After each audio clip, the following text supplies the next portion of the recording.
walaupun belum ada. Jadi dites ada opung-opung di situ dites. Semenjak ku dengar Amang ngomong harus mengucap syukur, ya, udah kurubah doaku katanya.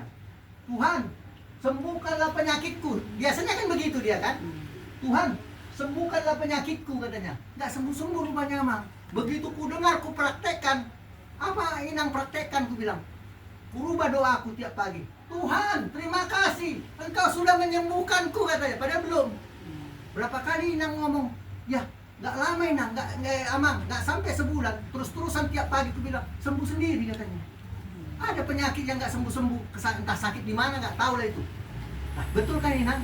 Begitu pikiran Inang selaras dengan dunia roh. Di dunia roh ini firman. Makanya firman Tuhan katakan, firmanku adalah roh. Itu apa yang dikatakan firman sama dengan yang ada di dalam tondi, di dalam roh, alam yang tak kelihatan. Jadi aku bilang sama dia, dunia roh itu lebih hebat, lebih superior daripada dunia jasmani. Semua yang kita lihat ini, di bumi ini, yang kelihatan ini, datangnya dari mana? Dari dunia tak kelihatan. Dari dunia tak kelihatan atau dunia roh lah, datang dunia yang kelihatan. Jadi lebih hebat dunia, lebih nyata dia dunia yang tak kelihatan ini ketimbang dunia yang jasmani. Kalau kita pikiran kita selaras dengan yang dunia rohani, maka bisa terjadi di dunia jasmani. Orang nggak percaya karena apa? Karena dari kecil kita terlatih melihat, mendengar, merasa semua panca indera yang 5 ini selalu kita andalkan untuk menyatakan ini yang benar. Yang kelihatan inilah yang benar. Yang kurasakan inilah yang benar. Yang kuanggap inilah yang benar. Yang dia lihat, yang dia dengar itulah yang benar. Padahal firman Tuhan mengajarkan kita bukan itu yang benar. Yang benar itu yang sudah ditetapkan Tuhan di alam roh. Apa yang ditetapkan Tuhan dalam roh? Bahwa kita diberkati berkelimpahan. Bahwa kita yang sakit bisa menjadi sembuh. Bahwa kita sudah diberkati berlimpah. Itu yang harus kita imani, kita perkatakan siang dan malam. Kalau nggak berpikir begitu, nggak berpikir besar, jangan bermimpi hidup kita berubah. Jadi saya ditanya, lah Amang, jadi kita meniadakan atau menganggap nggak betul ini semua. Jadi kita meniadakan yang alam yang kelihatan ini, yang kenyataan ini. Bukan kusuruh meniadakan. Jangan yang kita lihat itu dunia nyata ini mengontrol pikiran. Pikiran ini harus tetap sesuai dengan kebenaran firman.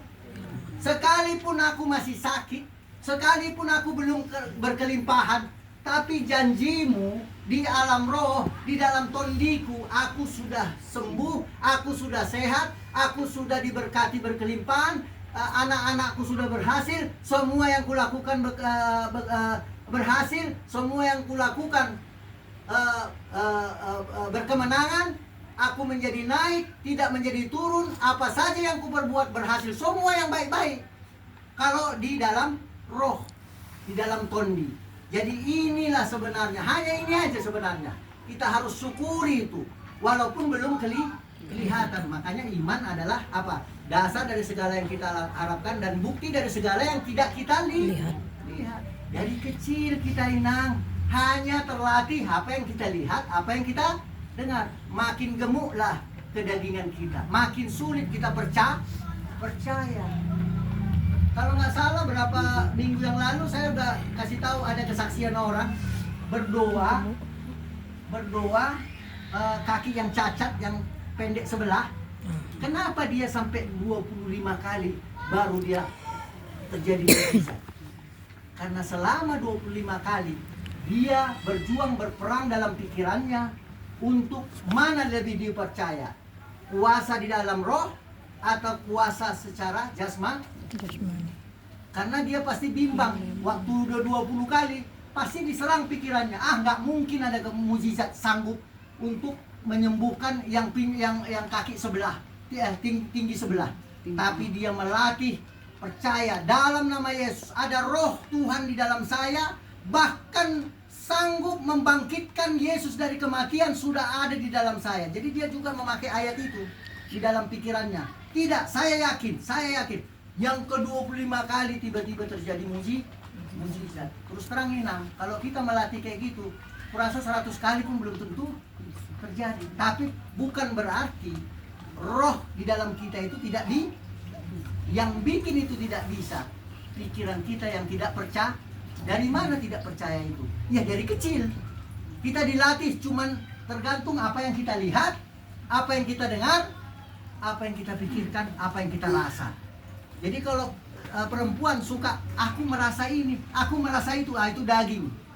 Kalau laki-laki lebih kuat, dia pikir aku pikir pasti begini, ku pikir pasti begini, itu juga daging itu. Semua harus kembali kepada apa kata Tuhan. Jangan apa kata yang kau pikirkan atau apa yang dikatakan oleh perasaan.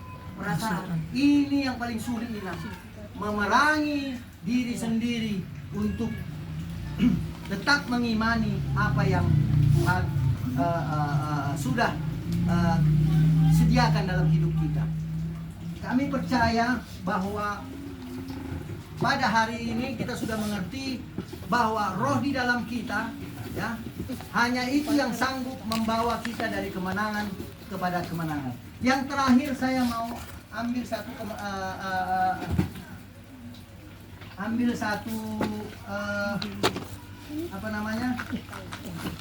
kebenaran mengenai kasih karunia, ya, dengan kebebasan apa yang kita dapat dalam Kristus. Kasih karunia artinya semua sudah dikaruniakan kepada kita. Semua yang Tuhan punya sudah dikaruniakan dalam roh kita. Ya, tinggal bagian kita mengimani siang dan malam, memperkatakan siang dan malam sampai itu terwujud. Freedom, grace and freedom. Grace artinya kasih karunia. Ya, kasih karunia, pemberian cuma-cuma dari Tuhan yang kita sudah pelajari selama ini, ditambah freedom.